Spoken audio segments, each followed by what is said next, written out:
மக்களை இந்த வீடியோவில் நம்ம என்ன பேச போகிறோம்னா 2 நாளாக தமிழ்நாட்டில் பெரிய லெவலில் என்ன பேசிகிட்டு இருக்காங்கன்னா பிரசாந்த் கிஷோர் அவர்களும் விஜய் அண்ணாவும் பெரிய லெவலில் மீட் பண்ணி பேசிகிட்டு இருக்காங்க. தாவேக்கால இருக்கக்கூடியவங்களுக்கு என்னங்க தலைவர் பேசிட்டு இருக்காரு, அடுத்து என்ன செய்ய போகிறார், ஆல்ரெடி பண்ணுறதெல்லாமே நெருப்பாக இருக்குது, நெக்ஸ்ட்டு என்ன பண்ண போகிறார் அப்படிங்கிற மிக முக்கியமான கேள்வி நம்ம முன்னாடி இருக்குது. என்னால் ஒரு 8 விஷயத்தை கண்டுபிடிக்க முடியுது. இந்த 8 விஷயங்கள் 2 பேரும் உட்காந்து பேசியிருக்கலாம் அப்படிங்கிற விஷயத்தை நான் யூகிக்கிறேன். எப்படிப்பா உனக்கு யார் பிரசாந்த் கிஷோர் ஃபோன் போட்டு சொன்னாரா அப்படின்னு சொல்லி கேட்டிங்கன்னா, நான் இங்கே பிரசாந்த் கிஷோர் தேர்தல் வியூகம் வகுக்கக்கூடிய நபராக மட்டும் பார்க்கல, அவரோட அரசியலையும் சேர்த்து பார்க்குறேன். அவர் பார்த்தீங்கன்னா பீகாரில் ஒரு கட்சியை அமைப்பில் ஆரம்பித்து கட்சியாக உருவாக்கி பெரிய லெவலில் எலெக்ஷனை ஃபேஸ் பண்ணக்கூடிய காலகட்டத்தில் இருக்கார். இப்போ நம்ம விஜயண்ணாவும் கட்சியை கீழேந்து உருவாக்கி கொண்டு வந்துக்கிட்டு இருக்காரு. ஒரு பக்கம் பிரசாந்த் கிஷோரும் கட்சி அதே மாதிரி தான் இல்லாத ஒரு கட்சியை உருவாக்கி கீழேந்து கொண்டு வந்துக்கிட்டு இருக்காங்க. 2 பேருக்கு நடுவில் வேறுபாடு அப்படின்னு சொல்லி என்னன்னு பார்த்தீங்கன்னு வச்சுங்களேன், பிரசாந்த் கிஷோர் அவர்கள் இந்த வருஷம் தன்னுடைய கட்சியை பெரிய லெவலில் எலெக்ஷனில் ஃபேஸ் பண்ணுறாரு பீகாரில். அதே நேரத்தில் விஜயண்ணா அடுத்த வருஷம் ஃபேஸ் பண்ணுறாங்க. 2 பேருக்கு நடுவில் வியாபார ரீதியான ஒப்பந்தம்லாம் இருக்கிறதுக்கு ரொம்ப ரொம்ப வாய்ப்பு கம்மி. பிரசாந்த் கிஷோர் அவர்களோட சந்திப்பு அப்படிங்கிறது நட்பு ரீதியான சந்திப்பாக இருக்கிறதுக்கு தான் ஏராளமான வாய்ப்புகள் இருக்குது. ஏன்னா அவருடைய கட்சி இந்த வருஷம் எலெக்ஷனை ஃபேஸ் பண்ண போகுது. அடுத்த வருஷம் விஜயண்ணா கட்சி எலெக்ஷனை ஃபேஸ் பண்ணுறதுக்கு யூகம் வகுத்து கொடுக்கறதுக்கு அமௌண்ட் வாங்கியிருப்பார் அப்படிங்கிற மாதிரி சில விஷயத்தெல்லாம் பெரிய லெவலில் என்னால் நம்ப முடியல. ஆதவ் அவர்களோட நட்பு காரணமாக பிரசாந்த் கிஷோர் அவர்கள் பார்த்தீங்கன்னா விஜயண்ணாவை மீட் பண்ணதுக்கு ஏராளமான வாய்ப்புகள் இருக்குது. நட்பு ரீதியான ஆலோசனைகள் வழங்குறதுக்கு ஏராளமான வாய்ப்புகள் இருக்குது. ஏன்னா பிரசாந்த் கிஷோர் அவர்கள் யூகம் வகுக்கக்கூடிய விஷயத்தை நான் ஸ்டாப் பண்ணிட்டேன் அப்படின்னு சொல்லி பெரிய லெவலில் சொல்ல ஆரம்பித்தார். மீண்டும் வியாபாரத்துக்காண்டி யூகம் வகுப்பார் அப்படிங்கிறது நம்மளால் நம்ப முடியல. ஏன்னா அவரோட கட்சி அவர் ஆரம்பித்து பெரிய லெவலில் உழைச்சிட்டு இருக்கக்கூடிய கட்சியை தான் அவர் கவனம் செலுத்துவாரே தவிர நட்பு ரீதியாக விஜய் அண்ணாவோட பேசிட்டு போயிருப்பார் அப்படிங்கிறது தான் என்னுடைய பிரதானமான நம்பிக்கையாக இருக்குது. இப்போ நான் பேச வேண்டிய விஷயத்துக்கு வரேன். பிரசாந்த் கிஷோர் அவர்கள் 8 மிக முக்கியமான விஷயத்தை சொல்லியிருப்பார்னு சொல்கிறேன்ல, ஏன்னா அவரோட ஏரியாவில் அது இப்போ நம்ம சொல்ல போகிற அந்த 8 விஷயத்தை தான் அவர் பண்ணிகிட்டு இருக்கார். அது அடிப்படையில் விஜய் அண்ணாவுக்கும் இந்த 8 ஆலோசனைகள் சொல்கிறதுக்கு ஏராளமான வாய்ப்புகள் இருக்குது. அந்த ஆலோசனைகளை இந்த வீடியோவில் 1 by 1 தெளிவாக நம்ம பார்க்கலாம். உற்சாக வணக்கங்கள், வாங்க பதிவுக்குள்ளே போகலாம். இப்போ முதல் விஷயம் மக்களே, பிரசாந்த் கிஷோர் அவர்கள் முதல்ல விஜயநாட்டை என்ன சொல்லியிருப்பாருன்னா, சார் நீங்கள் ஒரு அமைப்பை அழகாக கட்டமைச்சு கொண்டு வந்துக்கிட்டு இருக்கீங்க, மாநில பொறுப்பாளர் போட்டுட்டீங்க, மாவட்ட லெவலில் போட்டுட்டீங்க அப்படிங்கிறது உங்களுடைய அறிக்கைகள் உங்களோட தகவல்கள் அடிப்படையில் நான் புரிஞ்சுக்கிறேன். 5 கட்டங்களாக நீங்கள் போட்டிருக்கீங்க. எந்த ஒரு தமிழக அரசியல் களத்தில் இல்லாத 120 மாவட்ட செயலாளர்கள், 120 மாவட்டத்துக்கு கீழே இருக்கக்கூடிய பொறுப்பாளர்கள் உங்கள் கட்சியில் இருக்காங்க. ரொம்ப அற்புதமான விஷயம். அதே நேரத்தில் நீங்கள் சுற்றுப்பயணம் போகிறதுக்கு முன்னாடி கிளை ரீதியாகவும் கழக ரீதியாகவும் அதற்கு கீழேயும் கூட பொறுப்பாளர்களை போடுங்க. ஒரு ராணுவ கட்டமைப்போட தாவேக்காவோட பொறுப்பாளர் பட்டியல் ரெடியான பிறகு விஜயண்ணாவோட சுற்றுப்பயணம் இருக்கணும் அப்படிங்கிறது பிரசாந்த் கிஷோர் அவர்கள் வலியுறுத்துறதுக்கு ஏராளமான வாய்ப்புகள் இருக்கு.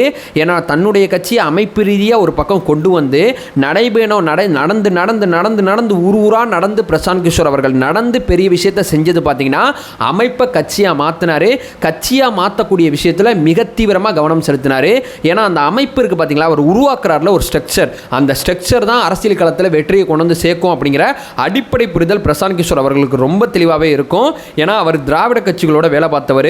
அந்த வகையில் பார்த்தீங்கன்னா திராவிட கட்சிகளோட மிக முக்கியமான சப்போர்ட் என்னன்னா அவங்களுடைய அமைப்பு தான். அந்த மாவட்டத்தை ஒருத்தர் தாங்கி நிற்கிறார் பார்த்தீங்களா, அந்த மாவட்டத்தை தாங்கி நிற்கக்கூடிய அந்த ஒவ்வொரு மனிதர்கள் தான் திராவிட கட்சிகளோட மிகப்பெரிய சப்போர்ட்டு. ஸோ அந்த ஆலோசனை ராணுவ ரீதியாக கட்சியோட கட்டமைப்பு முதல்ல கட்டமைங்க, அதுக்கப்புறம் நீங்கள் சுற்றுப்பயணம் பண்ணுங்க அப்படிங்கிற விஷயத்தை மிக தீர்க்கமாக விஜயண்ணாக்கு வலியுறுத்தியிருப்பாங்க. விஜயண்ணா என்ன சொல்லியிருப்பார், அதை நோக்கி தாங்க நான் வேலை பார்த்துட்டு இருக்கேன், ஆனால் வேலையை வேகமாக பாருங்கள், சுற்றுப்பயணத்துக்கு இன்னும் நாள் கம்மியாக இருக்குது அப்படிங்கிற விஷயத்தை பெரிய லெவலில் விஜயண்ணாட்ட சொல்லியிருப்பாங்க அப்படிங்கிறது என்னுடைய முதல் கணிப்பாக இருக்குது. இப்போ 2வது, விஜயண்ணா சுற்றுப்பயணம் போய் என்னத்தை சாதிக்க போகிறார் அப்படிங்கிற பிரதானமான கேள்வி உங்கள் முன்னாடி இருக்கலாம். உங்கள் எல்லாருக்குமே பிரசாந்த் கிஷோர் அவர்கள் ஒரு விஷயத்தை அவருடைய எலெக்ஷன் பாலிசியில் பெரிய லெவலில் சொல்லுவார். அந்த ஆலோசனை இங்கே கொண்டு வந்து வச்சிருப்பார் அப்படிங்கிறது என்னோட பெரிய நம்பிக்கையாக இருக்குது. அது என்னன்னு சொல்லி கேட்டிங்கன்னா, முதல்ல பிரசாந்த் கிஷோரை ஆதரிக்கக்கூடியவங்க பிரசாந்த் கிஷோருக்கு ஓட்டு போட்டுருவாங்க. அதை தாண்டி குடும்பத்தில் ஒரு ஓட்டை பிரசாந்த் கிஷோர் அவர்கள் உறுதிப்படுத்திட்டாங்கன்னா பீகாரில் அவரோட கட்சி சொல்லும்படியான வாக்கு சதவீதத்தை வாங்கிரும் அப்படிங்கிறது அவருடைய பெரிய நம்பிக்கையாக இருக்குது. அதே பேட்டர்ன் தான் அண்ணா விஜயண்ணாக்கும் இங்கே சொல்லியிருப்பாப்புல. விஜயண்ணாவோட ஃபாலோவர்ஸ், விஜயண்ணாவோட ரசிகர்கள் பெரிய லெவலில் அவருக்கு தான் ஓட்டு போடுவாங்க. அது ஆணாக இருந்தாலும் சரி பெண்ணாக இருந்தாலும் சரி விஜயண்ணாவோட ஃபாலோவர்ஸ் முழுக்க அவருக்கு ஓட்டு போட்டுருவாங்க. அதை தாண்டி விஜயண்ணாவோட சுற்றுப்பயணம் மூலமாக விஜயண்ணா எதை சாதிக்கணும்னா, அதாவது தன்னுடைய ஃபாலோவர்ஸ் தங்களுக்கு ஓட்டு போட்டுருவாங்கிறது அவர் நம்பினாலும் சுற்றுப்பயணம் ஃபாலோவர்ஸை பார்க்கறதுக்காண்டி கிடையாது. அவங்கள மீட் பண்ணுறது சின்ன விஷயங்கள் நடக்கும், அதெல்லாம் நான் தவறு சொல்லலை. சுற்றுப்பயணம் அப்படிங்கிறது அந்த ஃபாலோவர்ஸை தாண்டி அந்த குடும்பத்தில் இருக்கக்கூடிய ஒருத்தர் விஜயண்ணாக்கு ஓட்டு போடணும். இப்போ நான் விஜயண்ணாவை ஃபாலோ பண்ணுறேன், நான் விஜய் அண்ணாவோட ஃபாலோவர் தான், என்னுடைய அப்பாவோ என்னுடைய அம்மாவோ அவங்க வந்து விஜய் அண்ணா வந்து ஃபாலோவெலாம் பெரிய லெவலில் பண்ண மாட்டாங்க. ஆனால் அந்த சுற்றுப்பயணம் மூலமாக விஜய் அண்ணா அந்த விஷயத்தை சாதிச்சு காட்டணும். ஸோ குடும்பத்தில் விஜயோட ஃபாலோவர்ஸை தாண்டி குடும்பத்துக்கு ஒரு ஓட்டு, தமிழ்நாட்டில் இருக்கக்கூடிய ஒவ்வொரு குடும்பத்துக்கும் ஒரு ஓட்டு அப்படிங்கிற விஷயத்தை விஜய் அண்ணா சுற்றுப்பயணம் மூலமாக பெரிய லெவலில் சாதிக்கணும். அதற்கு கட்சியோட இராணுவ கட்டமைப்பு அப்படிங்கிற தங்களுடைய அடிப்படை கட்டமைப்பை அவங்க நிறைவேற்றின பிறகு சுற்றுப்பயணம் அப்படிங்கிறதோட விஜய் அண்ணாவோட இலக்கு குடும்பத்தில் ஒரு ஓட்டு, அது தன்னுடைய ஃபாலோவர் இல்லாமல் நார்மலாக இருக்கக்கூடிய தமிழ்நாட்டு பீப்புளோட ஓட்டை விஜய் அண்ணா வாங்கணும் அப்படிங்கிறது விஜய் அண்ணாக்கு பிரசாந்த் கிஷோர் அவர்கள் கொடுத்த ரெண்டாவது மிக முக்கியமான யோசனையாக இருக்கும், ஆலோசனையாக இருக்கும் அப்படிங்கிறது நம்மளுடைய பெரிய கணிப்பாக இருக்குது. இப்போ மூணாவது இவங்க ரெண்டு பேரும் என்ன பேசியிருப்பாங்க அப்படின்னு சொல்லி கேட்டிங்கன்னா, இப்போ ஒரு சுற்றுப்பயணம் போய் விஜய் அண்ணாக்கு இப்படி ஒரு டாஸ்க்கை பிரசாந்த் கிஷோர் அவர்கள் கொடுத்துட்டாங்க. அப்போ விஜய் அண்ணாவை ஃபாலோ பண்ணுறவங்க விஜய் அண்ணாக்கு ஓட்டு போட்டுருவாங்க. அது நல்லதோ கெட்டதோ சரியாக பேசுகிறோ தவறாக பேசுகிறோ அதெல்லாம் ரெண்டாவது. நான் அண்ணனை ஃபாலோ பண்ணுறேன், அண்ணனுக்கு தான் என் ஓட்டு அப்படிங்கிறதுல ரொம்ப தீர்க்கமாக இருப்பாங்க. ஆனால் குடும்பத்தில் ஒரு ஓட்டு அப்படிங்கிற டாஸ்க்கை விஜய் அண்ணா கம்ப்ளீட் பண்ணணும்னா ஒவ்வொரு ஊருக்கு போகும்போது அந்த ஊருக்காரனாவே விஜய் அண்ணா மாற வேண்டிய தேவை இருக்கும். அந்த ஊரோட பிரச்சனையை விஜய் அண்ணா எடுத்து பேச வேண்டியது இருக்கும். பிரச்சனையை மட்டும் பேசுகிற அரசியல்வாதியை தமிழக மக்கள் இப்போ வெறுத்துட்டாங்க. எனக்கு தான் பிரச்சனைன்னு தெரியுமே, மின்சார கட்டணம் உயருதுங்கிறது எனக்கு தெரியும், சொத்து வரி உயருதுங்கிறது தெரியும், டீசல் பெட்ரோல் விஷயத்தில் பிரச்சனை இருக்குன்னு தெரியும், விலைவாசி பிரச்சனை இருக்குன்னு தெரியும், பாலில் பிரச்சனை இருக்குன்னு தெரியும். பிரச்சனை எனக்கு தெரியும் பாஸ், சொல்யூஷன் என்ன இருக்குது, இந்த பிரச்சனையை எப்படி தீர்ப்பீங்க, இந்த பிரச்சனையை எப்படி சரி பண்ணுவீங்க, எங்கள் ஊரில் குப்பை கடவுங்க இல்லாமல் கஷ்டப்பட்டுட்டு இருக்கோம், எங்கள் ஊரில் பார்த்தீங்கன்னா இந்த வாக்கியாவை இப்படி திருப்பினீங்கன்னா தண்ணி வந்துடும், எங்களுக்கே சில சொல்யூஷன் தெரியுது, அந்த சொல்யூஷனை அரசாங்கம் நிறைவேற்றி கொடுக்க மாட்டேங்குது, எங்கள் ஊரில் இருக்கக்கூடிய பல பிரச்சனைக்கு எங்களுக்கே சொல்யூஷன் தெரியல. இப்போ விஜய் அண்ணா சுற்றுப்பயணம் மூலமாக இப்போ புதுக்கோட்டைக்கு போகிறாரு, கடலூருக்கு வராரு அப்படின்னு சொல்லி ஒவ்வொரு ஏரியாவுக்கு போகும்போது அந்த ஏரியாவோட பிரதான பிரச்சனையை மட்டும் விஜய் அண்ணா பேச வேண்டிய அவசியம் இருக்காது. பிரச்சனையோடு சேர்ந்த சொல்யூஷனை விஜய் அண்ணா பேசணும். அப்போ தான் குடும்பத்தில் ஒரு ஓட்டு அப்படிங்கிற விஜய் அண்ணாக்கு பிரசாந்த் கிஷோர் அவர்கள் கொடுத்த அந்த டாஸ்க்கை விஜய் அண்ணாவோட கம்ப்ளீட் பண்ண முடியும். இப்போ ஊருக்கு ஊர் போய் விஜய் அண்ணா கை மட்டும் காட்டிட்டு வர்றது அவரோட இலக்காக இருக்காது. ஒவ்வொரு ஊர் போகும்போது அந்த ஊரை பற்றி ரொம்ப தெளிவாக விஜய் அண்ணா புரிஞ்சுக்கிட்டு ஒவ்வொரு ஊர்லேயும் இருக்கக்கூடிய பிரச்சனைக்கு அவரால் கொடுக்கப்பட்ட தயத்துக்குள்ளே இந்த பிரச்சனை இருக்குங்க, இந்த ஊரில் எனக்கு நல்லா தெரியும், இந்த பிரச்சனைக்கு இது சொல்யூஷனாக இருக்கும். அதோட தாண்டி விஜய் அண்ணாவால் அந்த தொகுதியில் என்னுடைய பிரதிநிதி இவர் தான் சொல்லி ஒரு முகத்தை அறிமுகப்படுத்த வேண்டிய தேவையும் அந்த சுற்றுப்பயணம் மூலமாக விஜய் அண்ணா சாதிக்க வேண்டியது இருக்குது. ஏன்னா அந்த சுற்றுப்பயணத்தில் விஜய் அண்ணா அறிமுகப்படுத்த வேண்டிய அந்த முகத்தில் தான் பெரிய லெவலில் பார்த்தீங்கன்னா பெரிய லெவலில் எல்லாருமே ஓட் பண்ணுவாங்க. ஸோ சுற்றுப்பயணம் அப்படிங்கிறதுல விஜய் அண்ணாவோட டாஸ்க்கு அந்த ஊரோட பிரச்சனையை பேசி அந்த ஊருக்கான அந்த தீர்வுகளை சொல்லக்கூடிய மனிதராக விஜய் அண்ணா முதல்ல மாறணும். அதனால குடும்பத்தில் ஒரு ஓட்டு அப்படிங்கிறது விஜய் அண்ணா கன்ஃபார்ம் பண்ணுவார். அந்த ஓட்டை யாருக்கு குத்தணும் அப்படிங்கிற தன்னுடைய பிரதிநிதியை ஒவ்வொரு சுற்றுப்பயணம் மூலமாக விஜய் அண்ணா அறிமுகம் செய்து வைக்கணும். அதாவது அந்த தலைவரையும் விஜய் அண்ணா தலைவர், அவர் கீழே இருக்கக்கூடிய அந்த ஒவ்வொரு தொகுதி தலைவர்களையுமே விஜய் அண்ணா பெரிய லெவலில் அந்த சுற்றுப்பயணம் மூலமாக அறிமுகம் செய்யணும் அப்படிங்கிறது பிரசாந்த் கிஷோர் அவர்கள் விஜய் அண்ணா கொடுத்த மூணாவது டாஸ்க்காக பெரிய லெவலில் இருக்கிறதுக்கு ஏராளமான வாய்ப்புகள் இருக்குது அப்படிங்கிறது நம்மளுடைய கணிப்பாக இருக்குது. இப்போ நாலாவது மிக முக்கியமான விஷயம் என்னவா இருக்கும்னு சொல்லி கேட்டிங்கன்னா, தமிழக அரசியல் களத்தில் பார்த்தீங்கன்னா பிரச்சனைகளோடு பேசுகிற அரசியல்வாதியை யாருமே பிடிக்கிறது இல்லை. ஏன்னா போன வாட்டி மின்சார உயர்வுக்கு இவங்க கத்துவாங்க, அடுத்த வாட்டி அவங்களே ஆட்சிக்கு வரும்போது இவங்க ஏற்றுவாங்க, சொத்து வரியை இவங்க கூடுதுன்னு கத்துவாங்க, இவங்க ஏற்றுவாங்க, பால் கேஸ்ன்னு சொல்லி ஆட்சியில் இருக்கும்போது ஒரு பேச்சு, ஆட்சிக்கு அப்புறம் எதிர்க்கட்சியாக வரும்போது ஒரு பேச்சு. இது ஊழியர்களோட சம்பளத்தில் ஆரம்பித்து மீனவர் போராட்டத்தில் ஆரம்பித்து மாணவர் போராட்டம் வரைக்கும் ஆட்சியில் இருக்கும்போது ஒரு பேச்சு, ஆட்சியில் இல்லாதப்போ ஒரு பேச்சு அப்படின்னு சொல்லி தமிழக அரசியல் களத்தில் ஆட்சிக்கு ஒரு பேச்சு எதிர்க்கட்சியாக ஒரு பேச்சு அப்படிங்கிற அந்த அவல நிலை தான் இருக்குது. ஆனால் விஜய் அண்ணா தன்னுடைய அரசியலை கட்டமைக்கும் போதே ரொம்ப தெளிவாக கட்டமைக்கிறாரு.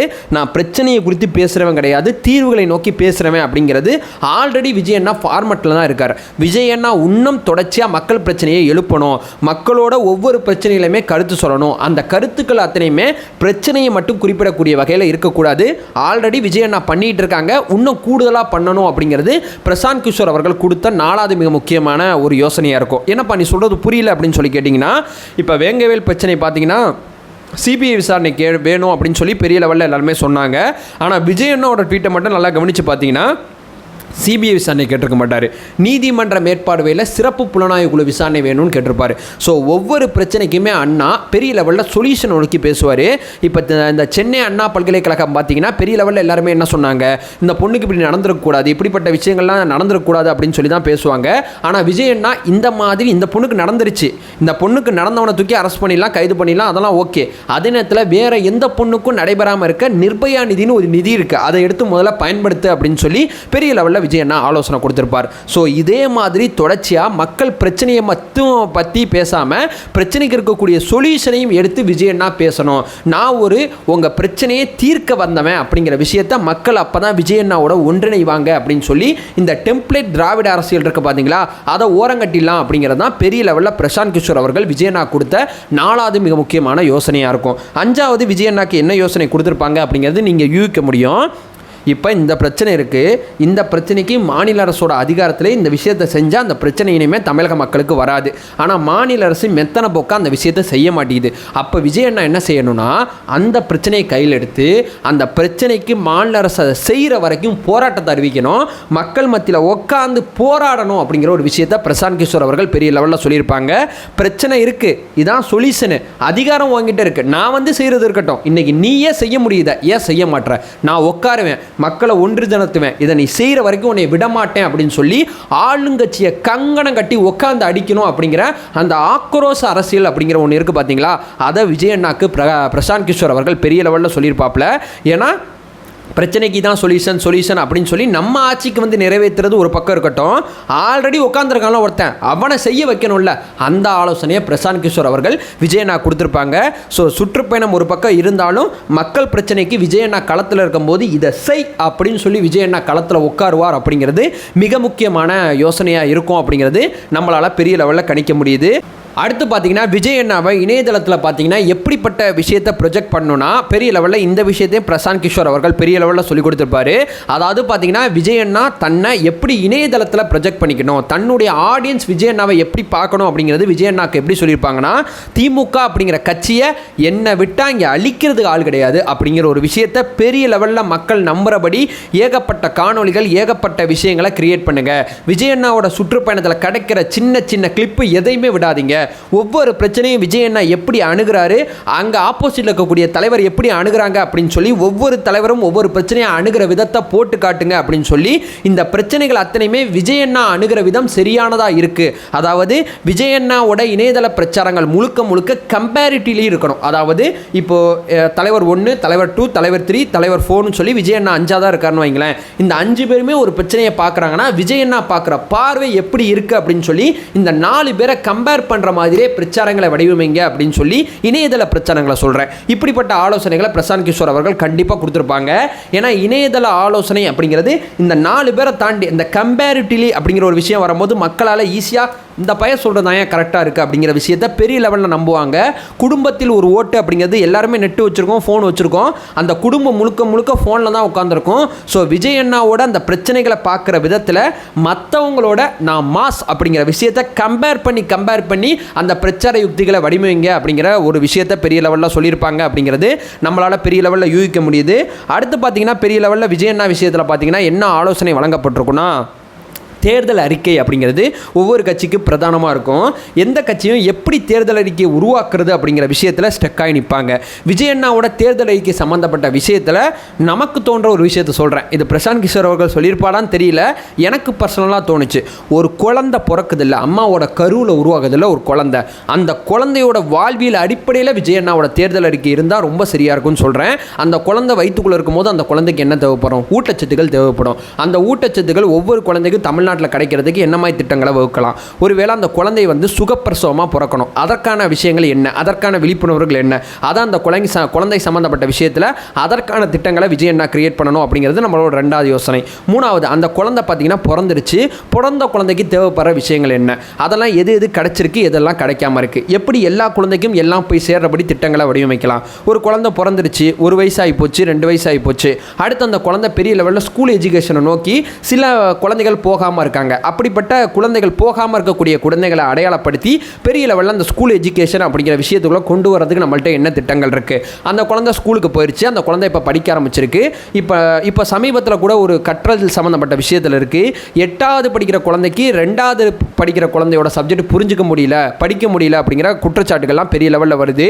இந்த எஜுகேஷன் பாலிசி எப்படி இருந்தால் சரியாக இருக்கும், எப்படி இருந்தால் பெட்டராக இருக்கும் அப்படிங்கிற சில ஆலோசனைகள் சில திட்டங்களை பெரிய லெவலில் அந்த தேர்தல் அறிக்கை சம்மந்தப்பட்ட விஷயத்தில் இப்படிலாம் நாங்கள் பண்ணலான்னு இருக்கோம் குழந்தையோட எஜுகேஷனில். ஏன்னா இப்படிப்பட்ட பிரச்சனைகள்லாம் தமிழ்நாடு கையாளுது, இப்படிப்பட்ட பிரச்சனைகள்லாம் தமிழ்நாடு ஃபேஸ் பண்ணுது அப்படிங்கிற ஆலோசனையை பெரிய லெவலில் பார்த்தீங்கன்னா அந்த தேர்தல் அறிக்கை சம்மந்தப்பட்ட விஷயத்தில் பார்த்தீங்கன்னா பெரிய லெவலில் கொடுக்கலாம். ஒரு குழந்தை மையமாக வச்சு, ஒரு குழந்தை வளருது, ஒரு குழந்தை படிக்குது, அடுத்து அந்த குழந்தை +2 10th பாஸ் ஆகி அடுத்து அந்த குழந்தை கல்லூரிக்கு போகுதுன்னு சொல்லி ஒரு குழந்தைய மையமாக வச்சு அந்த குழந்தை வாழ்க்கையை எப்படி சுலபப்படுத்திக்கலாம் அப்படிங்கிறத அடிப்படையாக வச்சு தேர்தல் அறிக்கை திட்டங்களை அறிவித்தா சரியானதாக இருக்கும் அப்படிங்கிற ஆலோசனையை பெரிய லெவலில் நம்ம விஜயண்ணா சைடு கொடுக்குறோம். ஏன்னா விஜயண்ணாவோட அரசியலை பெரிய லெவலில் நம்புகிறோம்.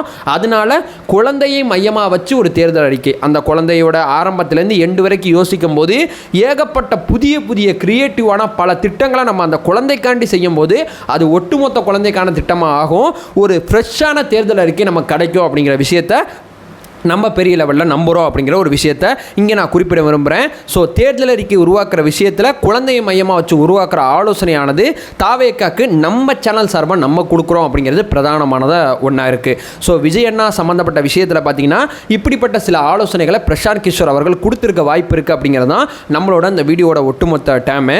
இந்த விஷயத்தை நம்ம சொன்னது எதை அண்டர்ஸ்டாண்ட் பண்ணி நம்ம சொல்லியிருக்கோம்னா, பிரசாந்த் கிஷோர் அவர்கள் அவர் பீகாரில் பண்ணுற சில விஷயத்தை கவனிக்கும் போது நமக்கு தோணுன சில விஷயத்தை அடிப்படையாக வச்சு சொல்லியிருக்கோம். விஷயத்தை சொல்லி இந்த வீடியோவை நிறைவு பண்ணுறேன். இதெல்லாம் விஜயண்ணா பண்ணுனா கூட்டணி எதுவும் போகக்கூடாது. விஜயண்ணா இண்டிவிஜுவலாக இருந்தால் மட்டும்தான் அந்த திராவிட டெம்ப்ளேட்டுக்குள்ளே போய் மாட்டிக்காமல் விஜயண்ணா இண்டிவிஜுவல் டெம்ப்ளேட்டாக இருந்தால் மட்டும்தான் இப்போ நம்ம சொன்ன அந்த 7 விஷயத்தையுமே விஜயண்ணாவில் செய்ய முடியும். விஜயண்ணா கூட்டணி அப்படிங்கிற விஷயத்தை, விஜயண்ணா தலைமையில் கூட்டணி அப்படிங்கிற விஷயத்தை தான் பிரசாந்த் கிஷோர் அவர்கள் ஆழமாக வலியுறுத்தியிருப்பாங்க. விஜயண்ணாவை கூட்டணி போன்னு சொல்கிறதுக்காண்டி அவ்வளோ தூரத்துலேருந்து அந்த மனுஷன் வந்திருக்க வேண்டிய அவசியம் கிடையாது. அதை விஜயண்ணாவும் விரும்பியிருக்க மாட்டாங்க. ஸோ 8வது மிக முக்கியமான விஷயம் என்னன்னு சொல்லி கேட்டிங்கன்னா, விஜயண்ணா தனித்து நிற்கணும். தனித்து நின்னா மட்டும்தான் நம்ம மேலே சொன்ன 7 விஷயத்தை விஜயண்ணா பண்ணி அந்த ரேஸில் ஆளாக வர முடியும் அப்படிங்கிறது தான் நம்மளுடைய மிக முக்கியமான கருத்தாக இருக்கும். பிரசாந்த் கிஷோர் அவர்களும் இதை தான் நிச்சயமாக வலியுறுத்தியிருப்பாங்க. ஸோ இப்போ நான் என் பண்ணுறதுக்கான நேரம் வந்துருச்சுன்னு நினைக்கிறேன். இப்போ என்னோடய வீடியோவை என் பண்ணிக்கிறேன். நம்ம சேனலை ஃபர்தராக ஃபாலோ பண்ணிங்கன்னா பொலிட்டிக்கல் சார்ந்த பல்வேறு விஷயங்களை பற்றி நம்ம ரொம்ப தெளிவாக பேசிக்கிட்டு இருக்கோம். நம்மளோட ஒரே நோக்கம் அறியாமை அகற்ற வேண்டும், அறியாமை அகற்றப்பட வேண்டும். Thank you so much.